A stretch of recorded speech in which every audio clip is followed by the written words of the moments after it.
Whenever a player gets drafted #1 overall in any sport, they are the topic of that draft. Whether they're going to change the franchise or not, that's the main topic of what everyone is talking about. Just look at Caleb Williams last year. I mean, everyone was talking about how him joining the Bears is going to make the Bears one of the best teams in the NFL alongside with all their key additions from the offseason. Everyone was hyping up this team, and everyone was hyping up Caleb Williams to potentially have the best rookie season of all time. Obviously, looking back, we hyped up Caleb Williams and we hyped up that Bears team way too much. Now, Caleb Williams didn't have a bad rookie season, but his O-line was pretty crappy, and the Bears only went 5-12. In the NBA last season, even though it was a weak draft class, everyone was talking about how the Atlanta Hawks made a bad choice in Zachary. I'm not going to pronounce his last name. I still don't know how to say it, so we'll just say Zachary. Everyone was talking about how the Atlanta Hawks made a bad pick, picking Zachary and not Alex Lynn.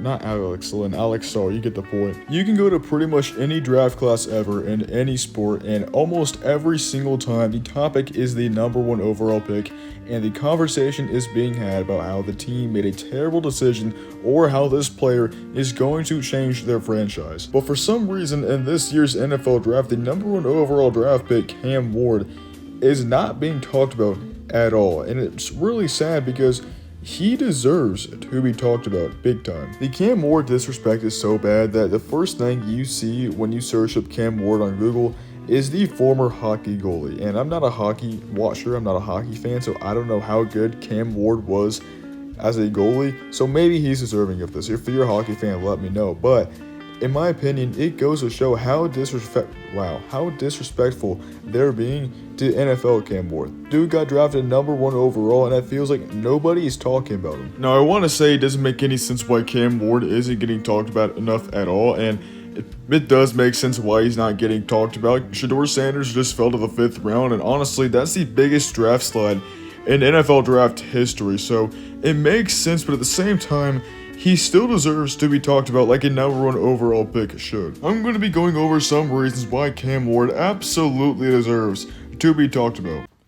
Number 1, I think he's going to turn the Titans around, and he's going to be a true franchise setter for that team. And I'm not saying this to just hype Cam Ward up, I'm not saying this to make something up, but you look at every college football team Cam Ward's been a part of, and he left them better than he found it. When Cam Ward joined Incarnate Word in 2020, they were not an historically good football team. They were pretty much the Kansas of FCS football. Their best season ever was 6-5 when they did it twice, but in just his second season, Cam Ward made Incarnate Word a 10-win team, and they made it to the second round of the FCS tournament. That's a school record at the time. They had never won 10 games before in a season, and they had never made it to the second round in the FCS tournament prior. He transferred to Washington State after the 2021 season, so in 2022, even though they didn't have Cam Ward, they still won 12 games, but I think that goes to show how much of an impact he left on that team. The story is a little bit different at Washington State, as ever since Mike Leach left, RIP by the way, they've been really rocky as a program, and even though the records don't show it during Cam Ward's time there, Cam Ward definitely built an identity there at Washington State, and he definitely made the Cougars relevant again. But again, 5-7, Cam Ward, one of the best quarterbacks in college football at this point, wanted to go play somewhere else. He entered the transfer portal again, and this time went to Miami. When Cam Ward joined Miami, I had a pretty good feeling they were going to be really good in 2024, as Miami, they hadn't had a 10-win season since 2017, and ever since then, they had been one of the most mediocre teams in college football. But right away, Cam Ward brought the hype back to Miami as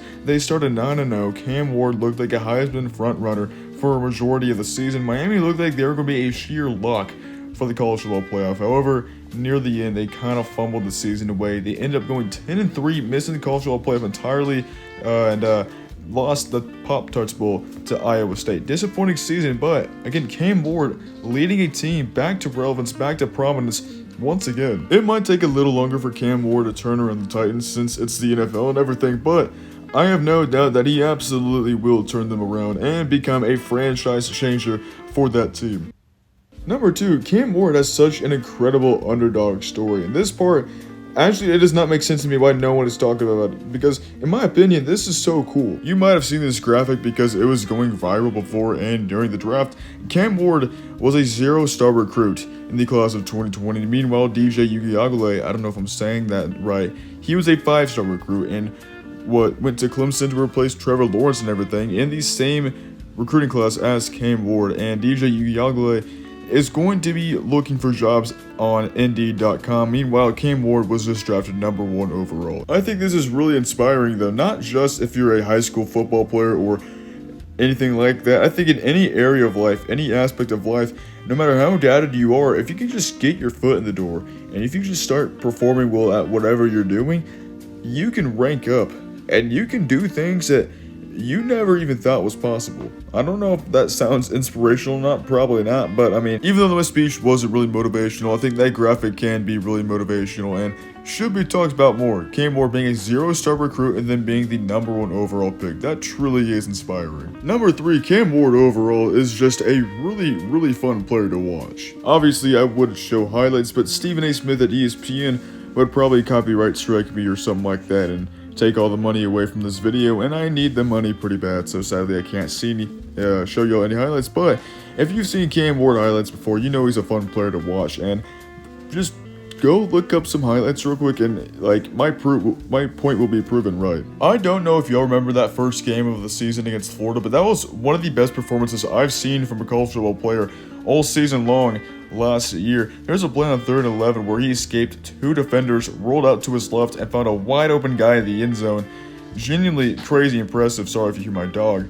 But that same game, he was like just walking mid-play and getting first downs. It was absolutely insane. He was the most nonchalant football player I've ever seen. I don't know if the nonchalant gimmick on the field is going to work in the NFL, but again, he's such a fun player to watch. I don't understand why people aren't showing more highlights of him. Number 4, Cam Ward just seems like an overall good dude. Like, he has a good personality. During his time at Miami and overall during his college career, I never heard a negative thing once about Cam Ward. Everything that has come out about him is either neutral or it's overall positive. And I mean, you know, I don't have a lot of evidence to back this up, but I mean, I think we can just tell by body language, by, you know, his resting face, I guess. I mean, this might be bad of me on, like, from a YouTuber part, just to guess, but overall, he just doesn't seem like a bad person. Everything I've seen about him is good. I couldn't find the tweet, but it said something like Cam Ward came to the draft with really bringing no attention to himself. Think Shedeur Sanders and the complete opposite. And I couldn't find the tweet, but I think that just goes to show that Cam Ward, his personality is amazing, and I think that should be talked about. Dude is incredibly humble. He cried tears of joy getting the phone call, celebrated with his family, then walked the stage. I don't know, man. Like, I don't even know what I'm trying to say, but Cam Ward, he's got a good personality. He's got great leadership. Again, like I said earlier, I think we all know why Cam Ward is not getting talked about enough at all, and it's because Shedeur Sanders had the most epic draft fall of all time, and Shedeur Sanders isn't another player who had a fall. No, he was a projected top 10 pick, arguably the best quarterback. Someone argued that Shedeur Sanders was a better prospect than Cam Ward, and he fell all the way to the 5th round, and he has the last name of Sanders. He is Deion Sanders' son. That is going to be insane big news. That is going to be the main storyline. But it even felt like before then Shedeur Sanders was the headline. He was the main attraction when it came to this draft. In fact, ESPN missed the moment when Cam Ward was on the phone crying with the Titans and they were showing Shedeur Sanders highlights. Looking back, that does not make any sense at all, and it's honestly really crappy of ESPN to do that. But I hope this video gives Cam Ward the respect and the recognition he deserves. But yeah, that's about it, guys. Jesus loves you, and goodbye.